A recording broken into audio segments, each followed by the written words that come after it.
بسم الله الرحمن الرحيم. الحمد لله وحده والصلاة والسلام على من لا نبي بعده.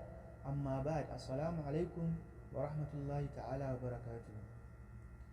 حديث اليوم عن أبي عبد الرحمن عبد الله بن عمر بن الخطاب رضي الله عنهما قال: سمعت رسول الله صلى الله عليه وسلم يقول: بني الإسلام على 5: شهادة أن لا إله إلا الله وأن محمد رسول الله، وإقام الصلاة، وإيتاء الزكاة، وحج البيت، وصوم رمضان. رواه البخاري ومسلم.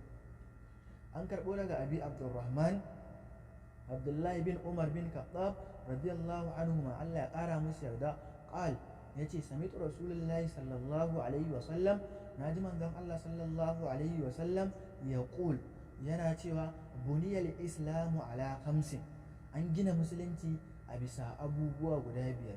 Shahadatu an la ilaha illallah shine mai shaidawa wa abin bautawa da gaskiya sai Allah, wa anna muhammadar rasulullah kuma annabi muhammad manzon Allah ne, wa iqamis salat ka tsaida sallah, wa ita'iz zakat da bada zakka, wa hajjil bait da ziyartar ɗakin Allah, wa saumi ramadan da kuma azumtar watan ramadan. Rawahul bukhari wa muslim. Bukhari da muslim duka sun fitar da wannan hadisi.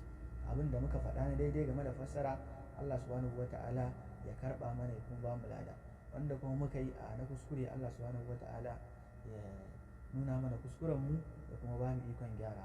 Subhanakallahumma wa bihamdik ashhadu an la ilaha illa anta astaghfiruka wa atubu ilayk.